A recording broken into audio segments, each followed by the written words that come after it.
ensure that whether you are in a correct way or in some other way. Sure thing. So from what I understand, Hadoop is something that goes along to help big data analysis. Like since we have so many sensors now and so much data collection that's automated and not manual anymore, we use Hadoop to process all that information and put it into a structured, organized format. And it doesn't have to be a relational database, but that is a common way to do it. And that way, software that like organizes all this data, creates like invoices and things like that, or has all this data from Hadoop organized from so many sensors.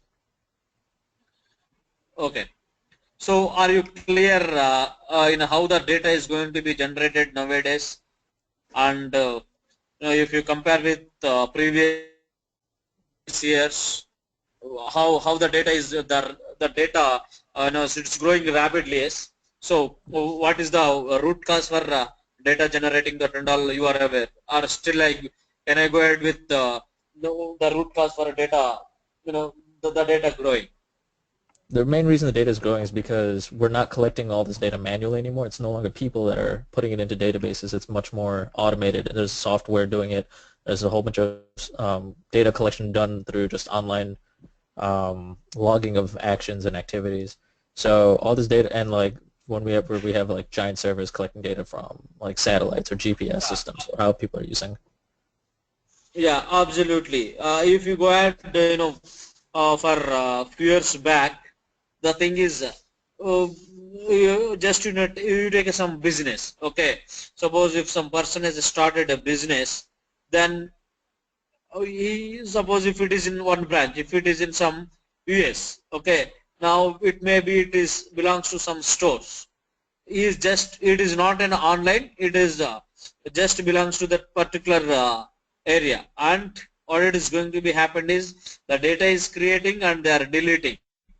But nowadays the business is expanding and everything is in online, so obviously the data is generating through the online, through the network traffic, so they are going to keep in their systems and then keep the data in the system. It is not a big difficult task, whereas to process the data it is a very difficult task.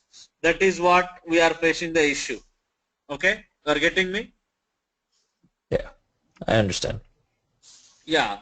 So that is why the traditional technologies they are supporting, but it is a depends upon the time and cost. The clients are looking for the time and as well as cost. Then the particular task that should be completed within the uh, it should not take much time. It should finish it within some small time. Okay, and then again it is in a cost. That means they should not use a high configurable hardware. It should go with some cheap hardware, the maintenance and everything it belongs to. So in such a way, so I'll start with my core thing. Okay, how it is the Hadoop, how it is helping to do the big data analysis. Okay, I'm going with according to your base knowledge. Okay, so you are aware about all the distributed systems that and also I am not going with what is normal NTFS file system and distributed file system. So you are clear on that. Yes, how the now NTFS file system is going to work, how the distributed file system is going to be work. I'm a bit light on the knowledge of distributed systems. While I still do know the basic concept of it, I don't actually know any details about it. So um, perhaps could you provide an example of what's the difference? Yeah. Okay. So first of all, I will start with the beginning again. Okay. Here, first of all, the big data is it is in a problem. Okay. It is a problem. That means it has some huge amount of data. Okay. Huge amount of data is there. I can say control chat. So we are getting the data from different systems. Okay, these are, you can say, some different systems. They are generating the data day by day.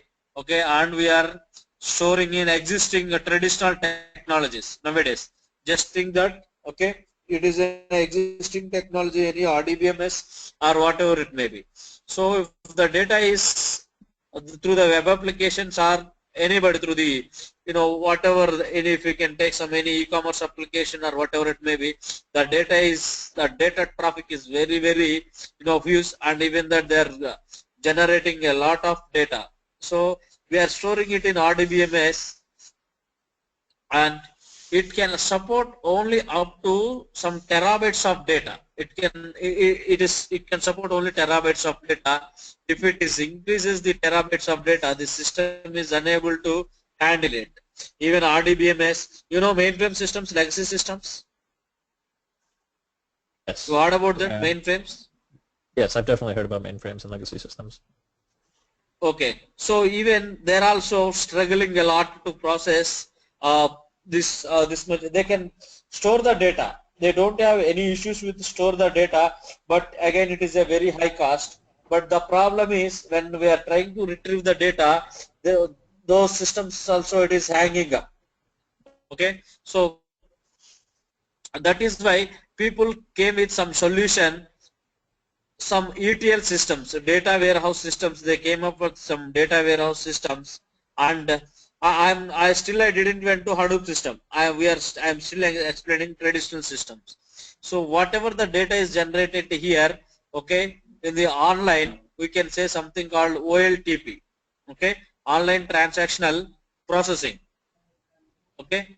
So they are periodically they are moving this data into OLAP system.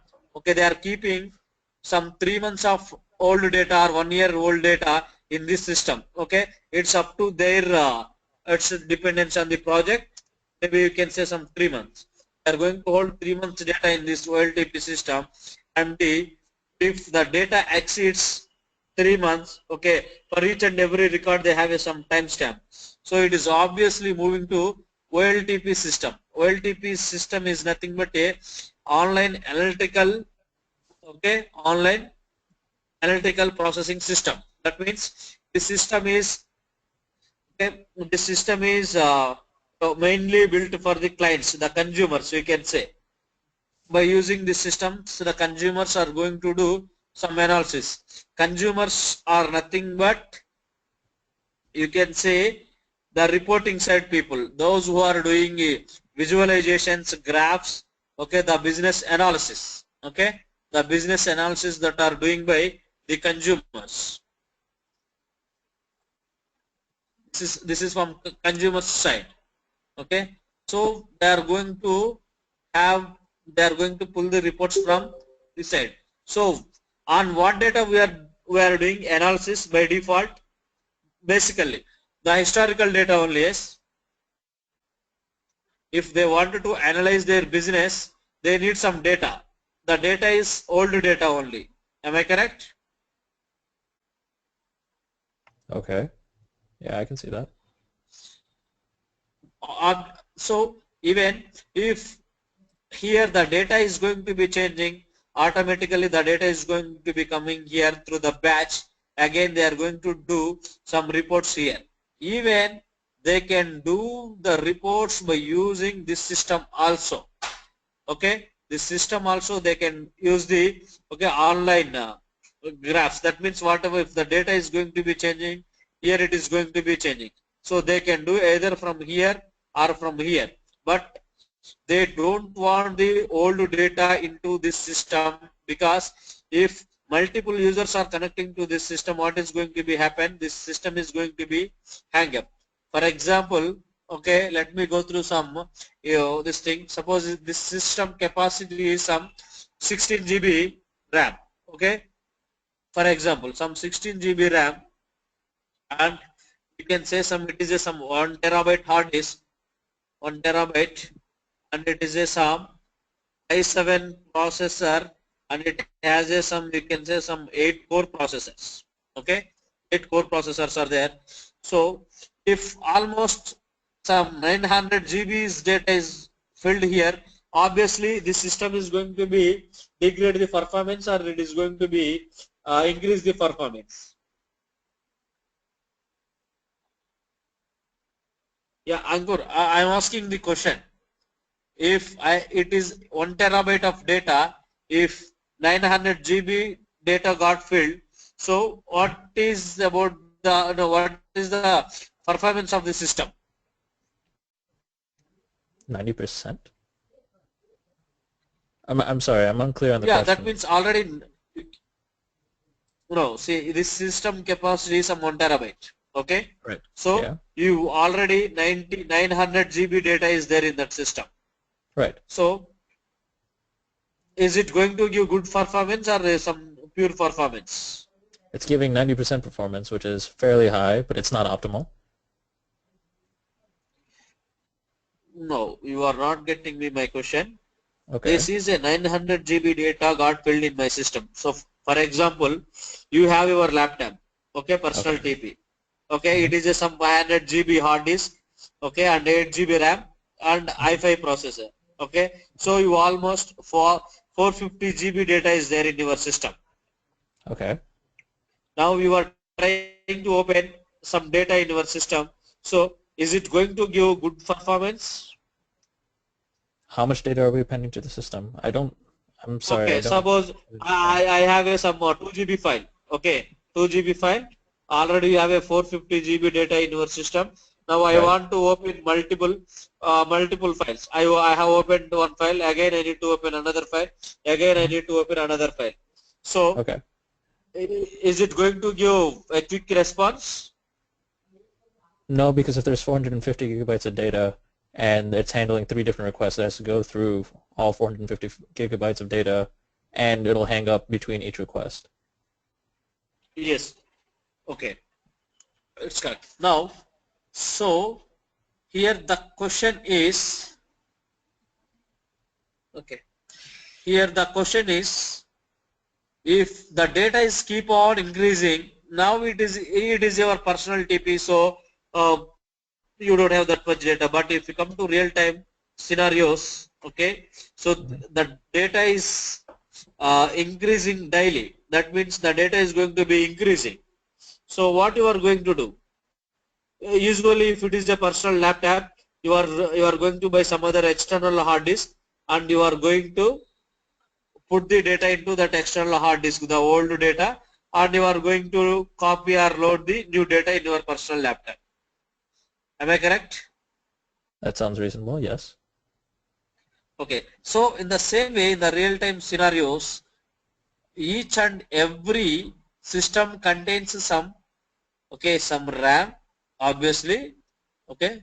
Just give me a minute. I have I need to select this. Okay. It has a some RAM. Okay. And again, it has a some processor.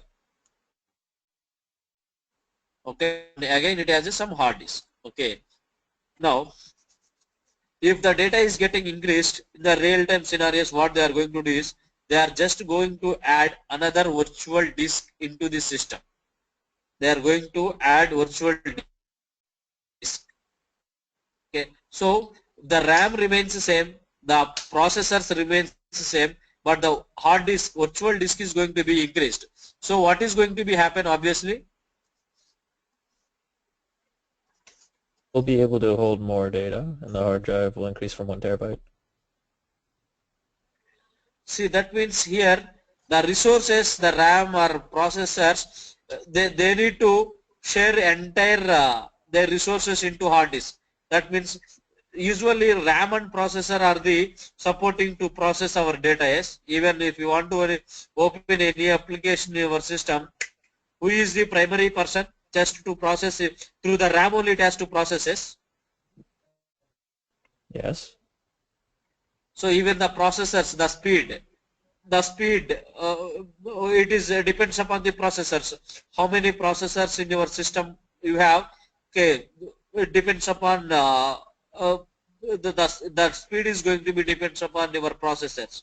So for all these virtual hard disks, I have already data. So to support all these hard disks, only the 8 core processors and 16 GB RAM has to support it. So obviously the performance is going to be degraded. Right. So that is why people came up with some OLTP system, and they have processed into OLTP, and they are doing some analysis. Now even The same thing is also happening in the OLTP. The data is getting keep on increasing, keep on increasing, keep on increasing. Use some data warehouse systems. If data warehouse means again they need to have some RDBMS system only. They should have some SQL kind of architecture. Yes? Any MySQL or Oracle or Teradata, whatever it may be. A enterprise data warehouse system. If it is an enterprise, it is you can say some Teradata. Okay. So obviously they need to have install some database softwares in the data warehouse system. Again, it is a headache only. They are doing keep on the same thing. So that is why people came up with some solution with the Hadoop system. With the Hadoop system, that means now I am going to take another picture here. So in the Hadoop system, it is not like the Hadoop system. It is not like that. Okay. So it is a suppose if it is a for example it is my system. It contains okay some this is called as some node. In the Hadoop we can call it as a node. Node is nothing but a one system. Okay. It is a CPU. Something called it is in some RAM. It contains some 16 GB. Okay. 16 GB RAM, and they have a some i7, and again they have a some 1 terabyte of hard disk. Okay. Now, if the data is keep on increasing, they are not going to add hard disk. They are going to add some other system with the same configuration. Okay, with the 16 GB, the 16 GB and i7 and 1 terabyte. 16 GB, i7 and 1 terabyte. Okay, they are going to add like this. They are going to keep on adding if the data is going to be increasing. They are keep on adding like this.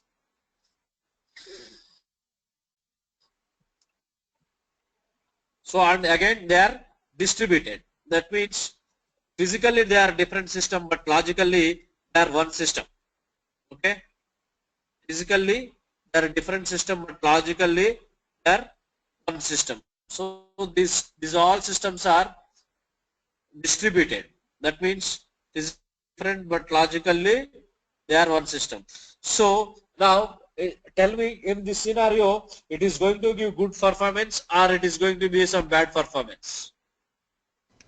This would be a much better performance because it can now handle a variety of requests a lot better, since now we're not splitting up the processor and the RAM for each over the virtual hard disk and over the multiple requests we'll be getting.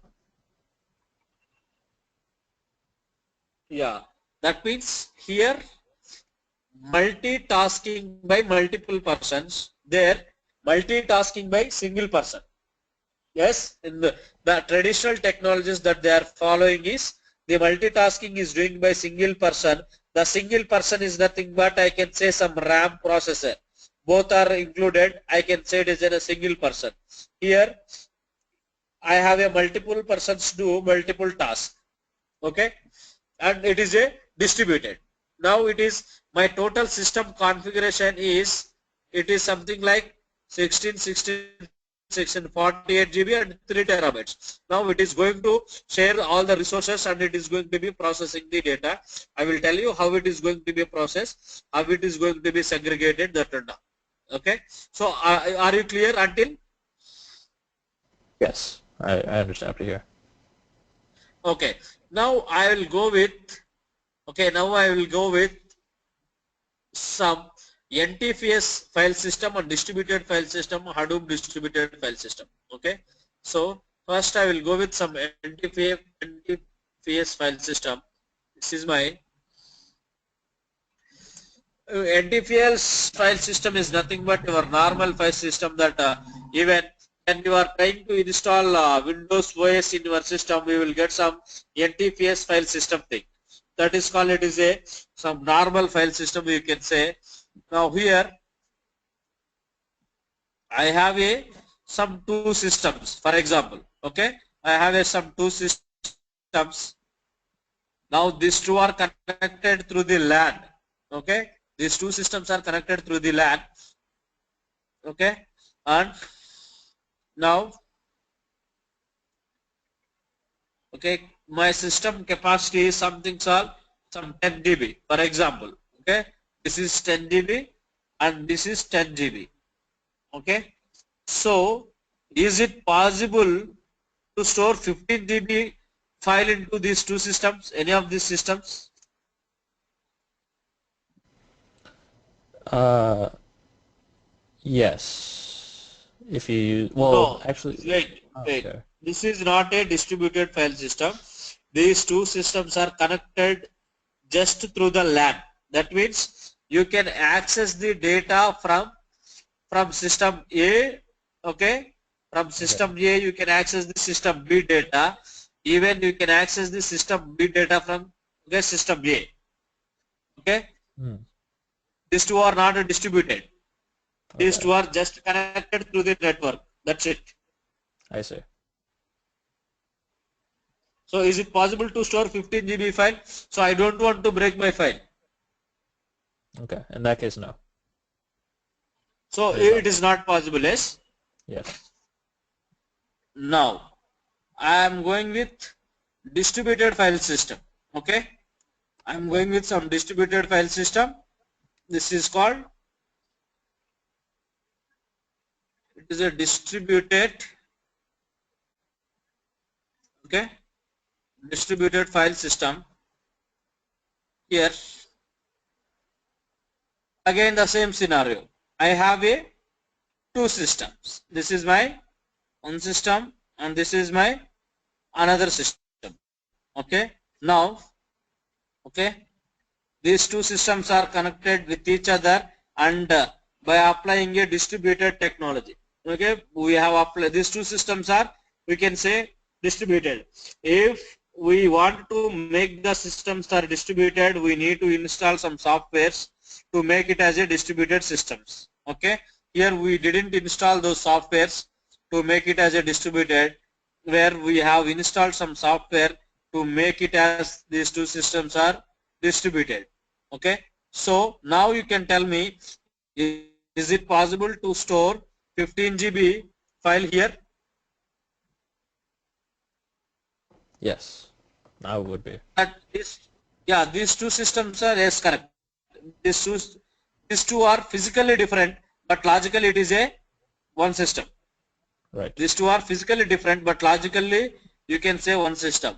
This is called, you can say, some 10 GB, and again it is a 10 GB. So you can easily store 15 GB file, because it is a 10 GB, 10 GB, 20 GB.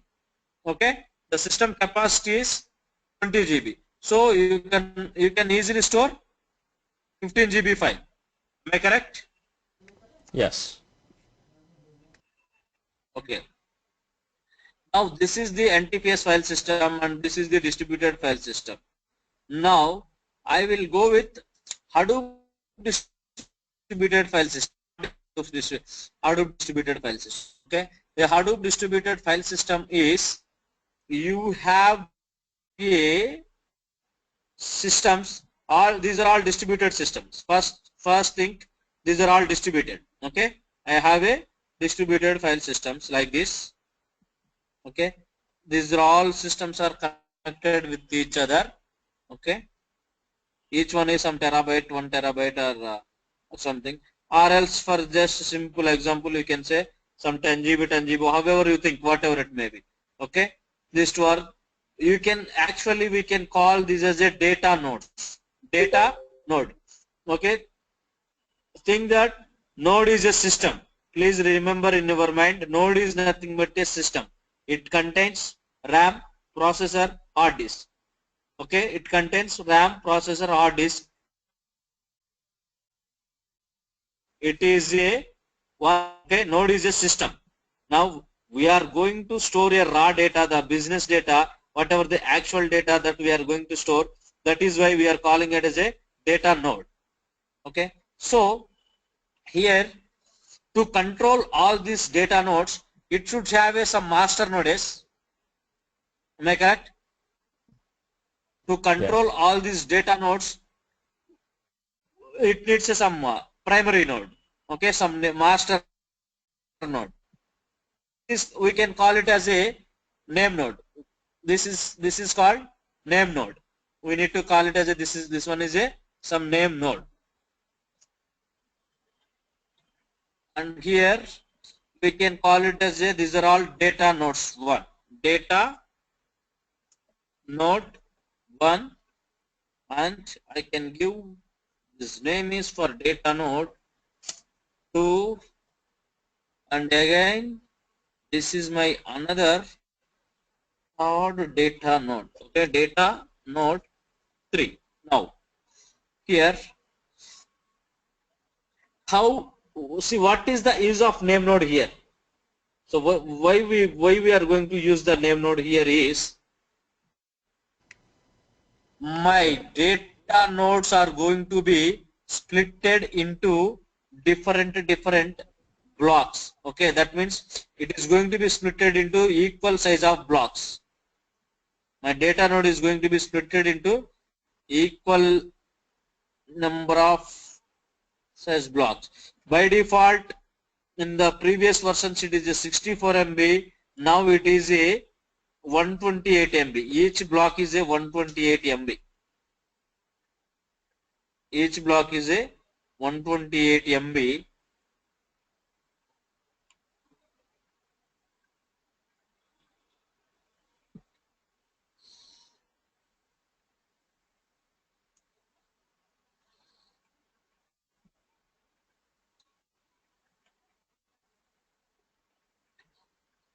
This is also okay. So here, for example, I have a one file. Okay, I have a one file, some file 1. You can say that is whatever text file or whatever it may be.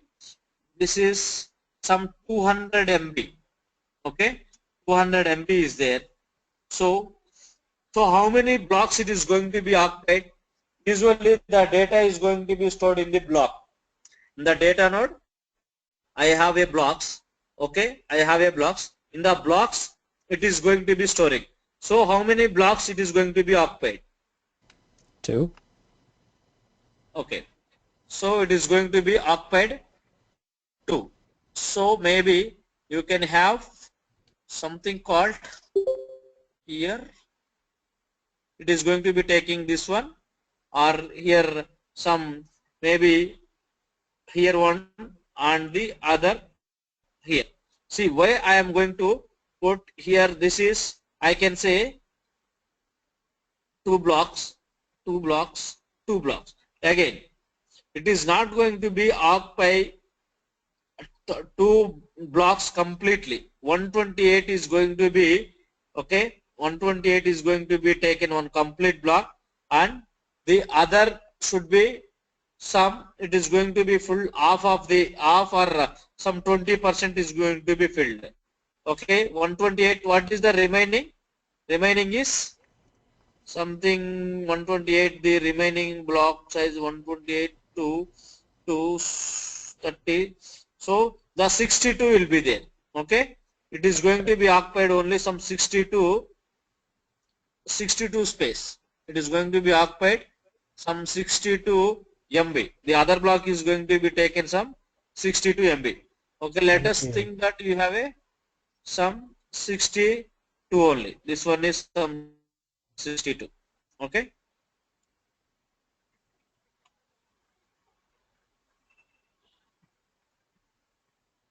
Okay. Shouldn't it be Some 72? 62 it is there. Okay. This block. Okay. Now tell me here, as it is a some 3 node cluster, I can easily find out. Okay, it is in a data node 1.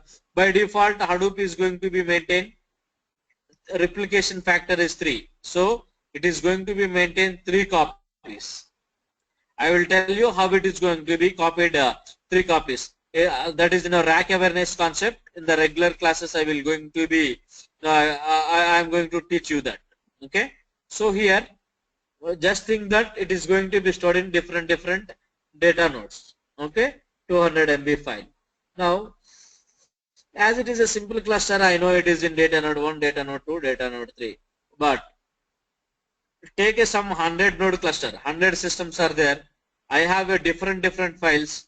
I have some 1000 files are there. How I can identify? I cannot remember. Yes.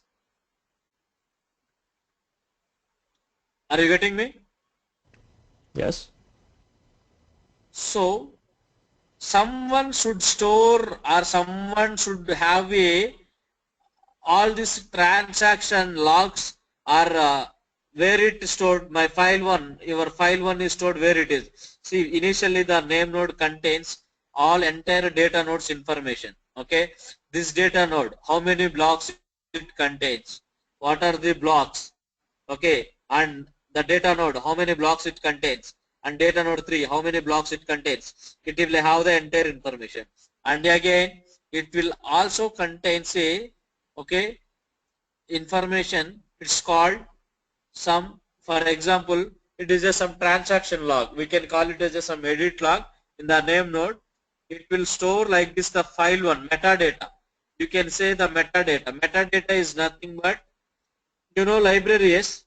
If you take one well established library, so you know catalog is in the library. Have you reached any time for library? Yes, I know what a library is. So what is the catalog in the library? Catalog in a library is like it's the memory mapping from variable names to the memory That means, addresses. yeah, that means it can say, suppose you have some different department books, computer related or mechanical or civil, okay, different subjects you have it.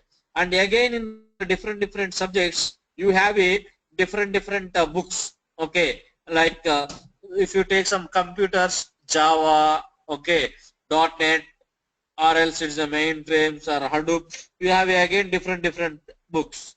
So the catalog, it is going to be refer in which room, in which rack, in which shell, okay, which book is kept. Am I correct? Yes. So here the name node is also going to maintain. Here you can say your file 1. Okay, the file 1 is your one book, something called. So the name node, it should contain the information like I am data node 1 is D1. I am referring it as a some D1.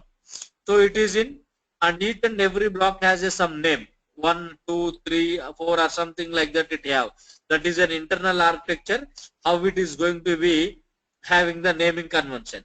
Okay, file 1, some data node 1, it occupied some block 1 and block 2, and again it is in the another copy is also here, the data node 2, some block 2, okay, comma block 3, and again it will have some information called in data node 3, it have some block 1 comma, okay, block 2.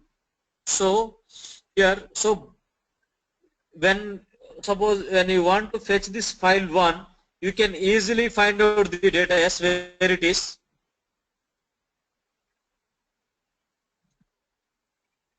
Now, so for example, now I know where my the data is.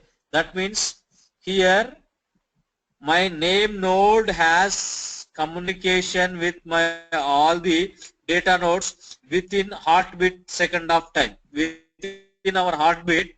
Okay, like that it is going to be how it has to get the information from the data nodes, whether it is died or okay, whether it is live or dead. Entire information, the entire the data node information is going to be passed to the name node. Okay, and it will have entire information of file 1 where it is stored. Okay, suddenly I want to find out a, okay, suddenly if I want to find out some, I want to find out my file 1, I need to retrieve the my file 1 data. So it can directly it can directly go to the data node 1 and to these blocks, and I will get the data. Okay, forget about the 2 copies. Okay, I will tell you why we are going to maintain two copies. It is for disaster recovery management. I am going to keep the, we are going to put three copies of data.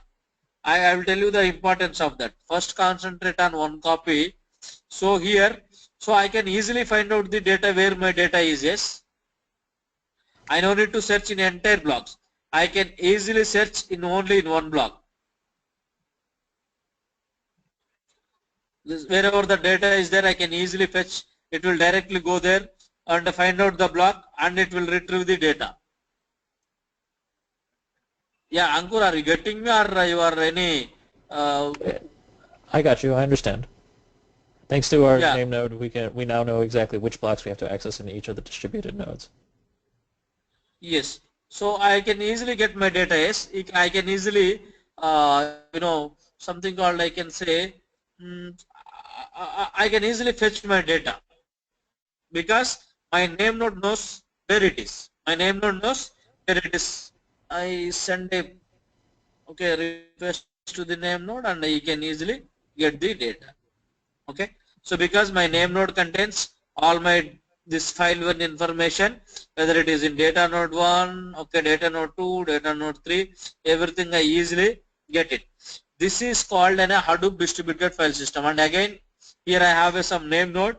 I will tell you what is the importance of name node. Okay, secondary name node. I can say it is some secondary name node. Okay, this is called, I'm just giving some secondary node. This is called secondary node because if this is passing the information, the name node is passing always the information to the, okay, uh, just, just 1 minute. Okay, it is passing the information to the secondary name node because name node is the single point of failure in Hadoop cluster. If due to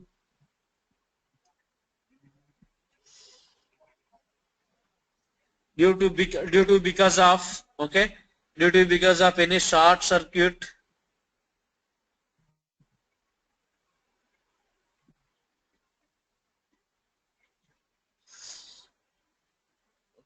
and is it okay? Okay. So due to because of any short circuit or something happened to the name node, okay, we will lose entire our data. That means if metadata is lost, our entire cluster is going to be down.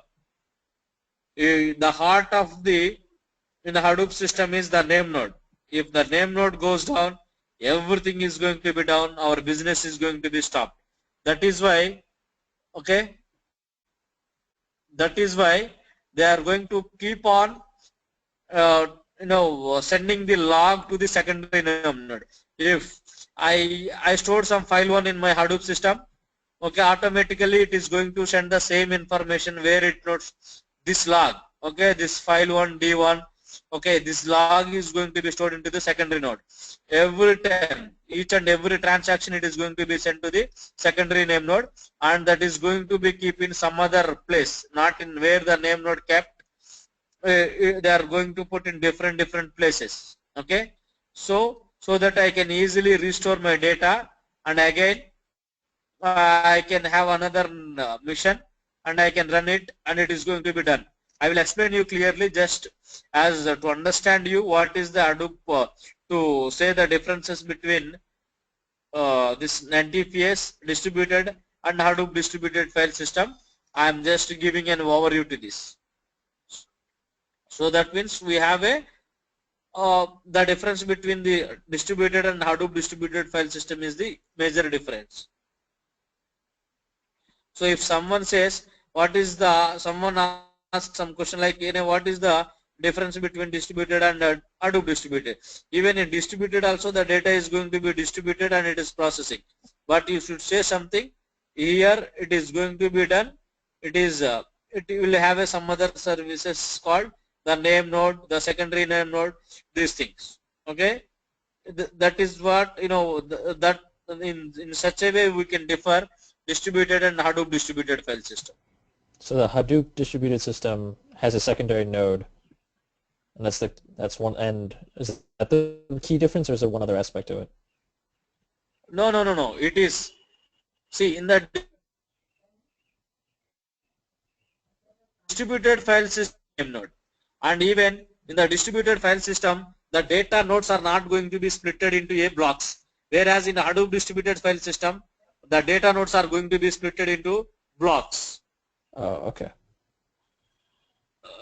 That is the difference between the distributed and Hadoop distributed file system.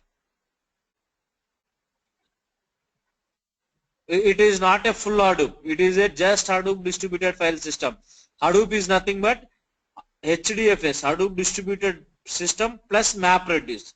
Then we can say it is an Hadoop. It is an Hadoop distributed file system only, not Hadoop. Now I will go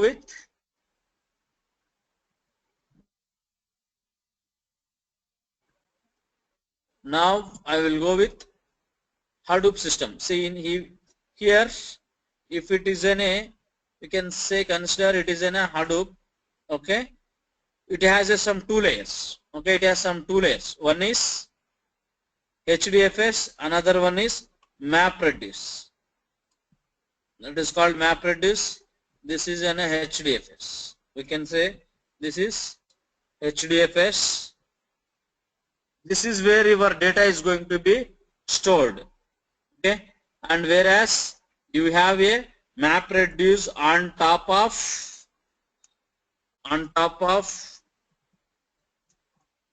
okay, on top of HDFS we have a MapReduce. Now, so you got the clear some overview on HDFS, Hadoop distributed file system. Yes. Okay, now we are going with MapReduce. What is a MapReduce? See, usually MapReduce is a process engine. Exactly, if we can say it is a process engine. Processing engine is nothing but it is going to be process the data in a distributed and parallel way.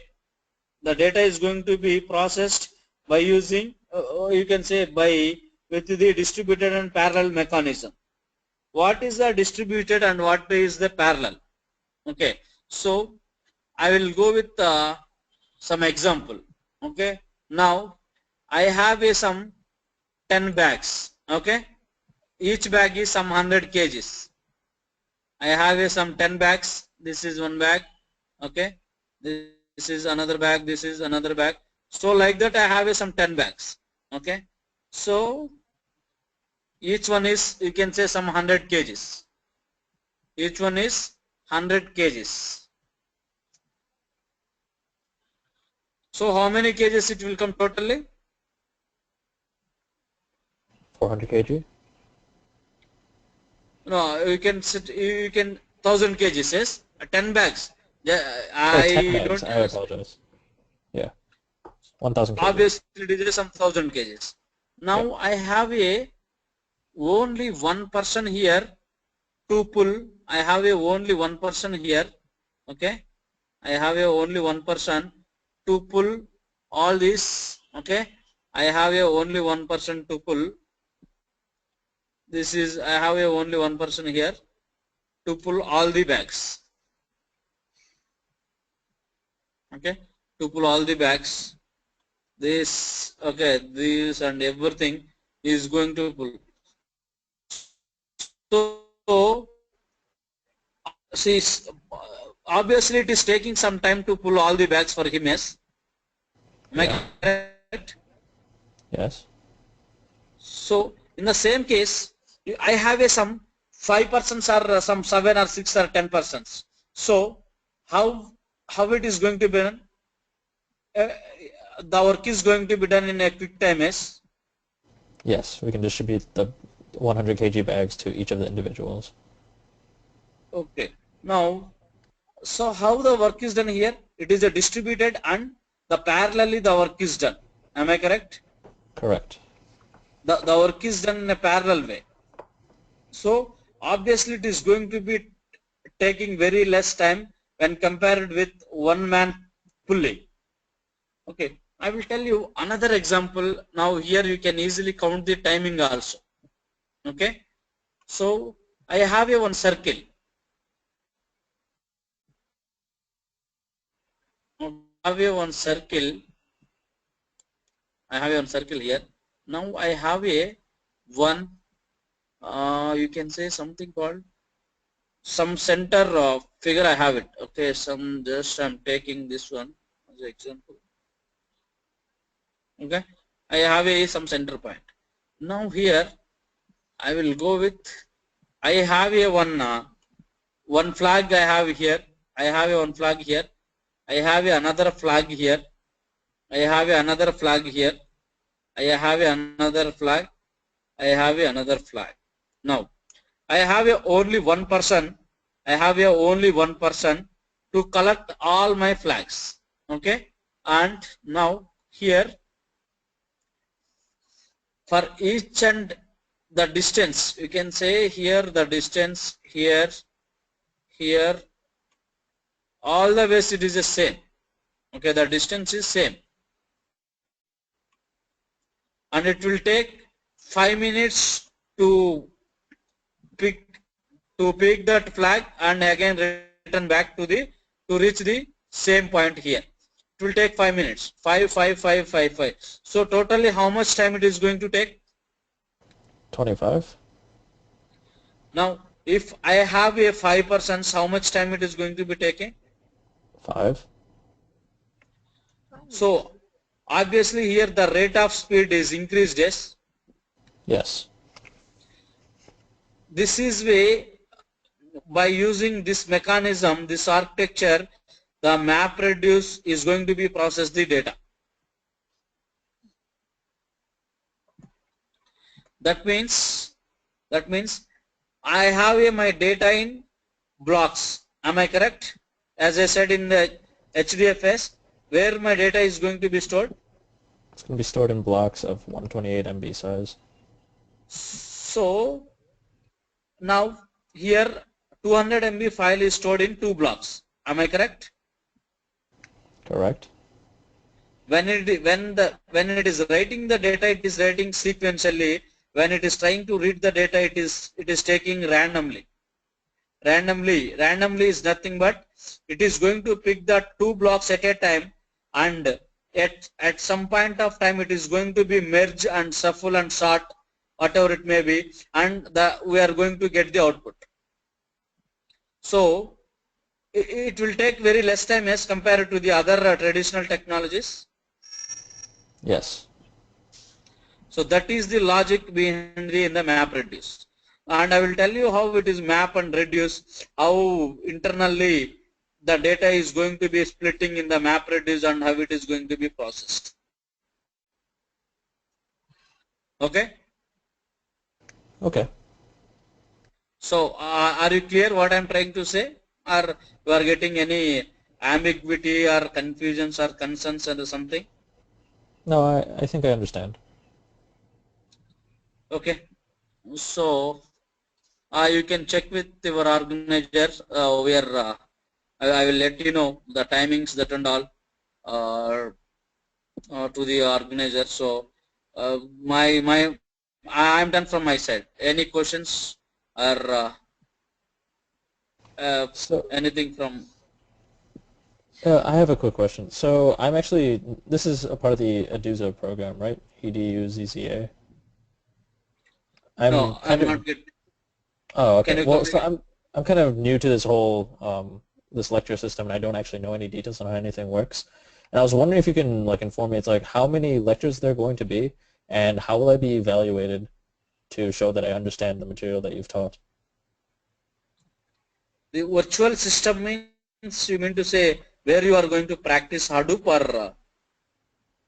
How will I? So if while I'm taking this course to study Okay, Hadoop, how am I going to okay. like? Will there be examinations or anything of the sort, like some sort of test to see if I understand Hadoop, or are they just lectures? How does this work?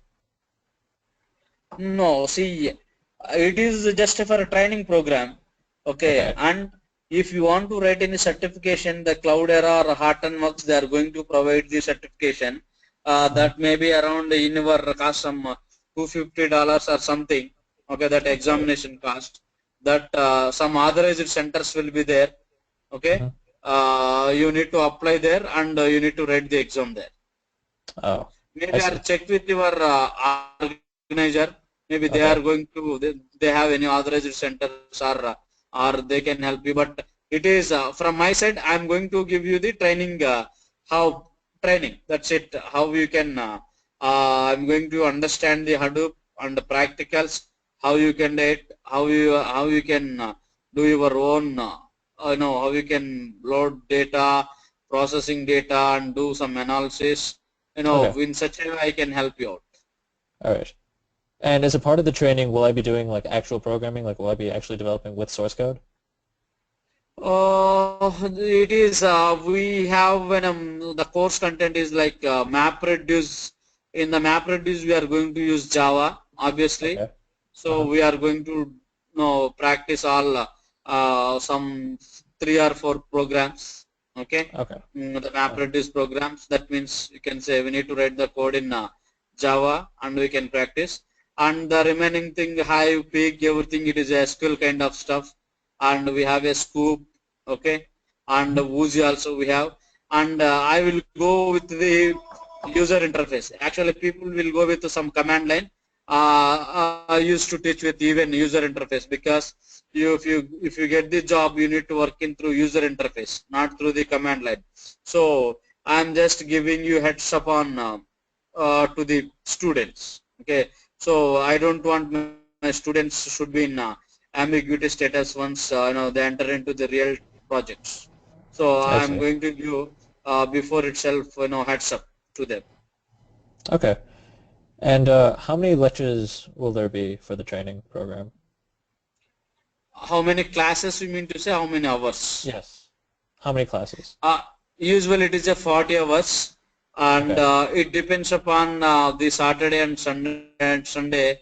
If you are going to have the classes and even on Saturday, Sunday, you need Okay. to count it as a for 40 hours.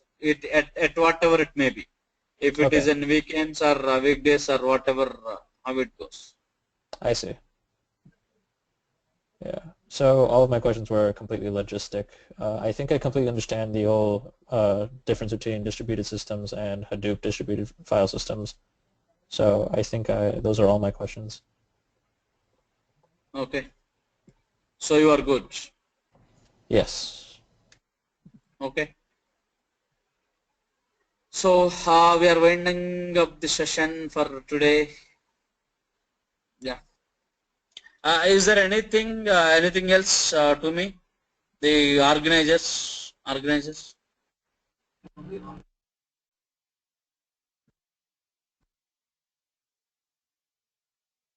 Yeah, hello.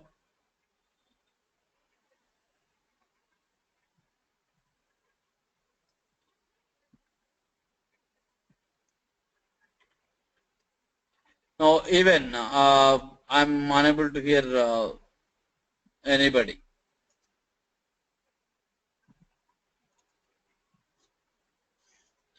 I think Ravi, Sandeep, Sonia. I'm seeing.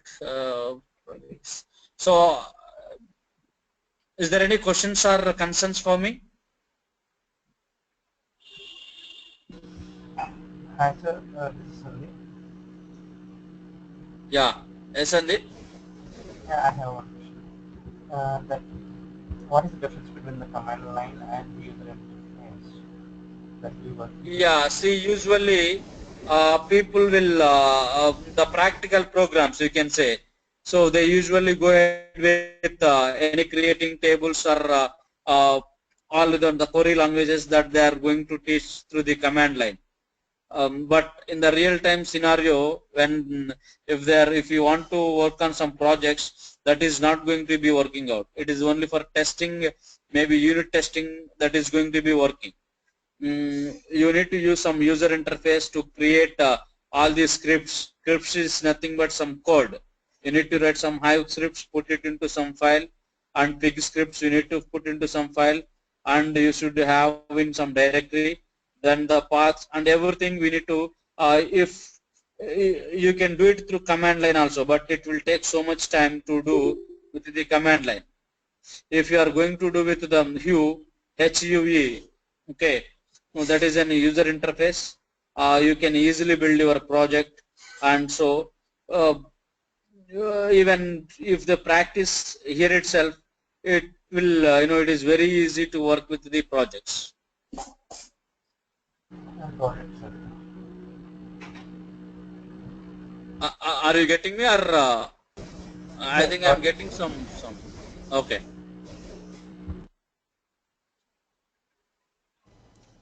One more final question. Will there be VODs of this uploaded at some point? Will I be able to review the footage? No, can you come again? Will there be a recording of this lecture uploaded somewhere where I can view later? Well, no, actually, that organizers are doing that. I don't have permissions to. I am the trainer. I Okay. don't have, uh, mm, even to record it. All right. So I have to ask the trainers for, I mean, I'm sorry, I have to ask the organizer for the recorded video, correct? Yeah, you need to check with the organizers. Okay. Maybe those who are you are going to report. I see.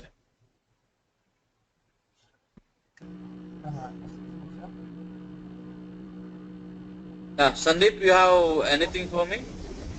Yeah, one more question. Every day at the same time at 10 o'clock? Sorry, I No, can't hear you. still time is not confirmed. I need to check with the organizers because um, I have. I will let you know the timings because okay. Uh, I will let you know the timings to the trainer, the organizer. Okay, sure. Okay. Okay. Okay. Again, is there anything for me? Hello. No, those were my final questions. I'm done. Okay. I'm going to wind up this session. Have some other work. Okay. Okay. Bye. Bye. Bye. Have a nice day. Yeah. See you the shape.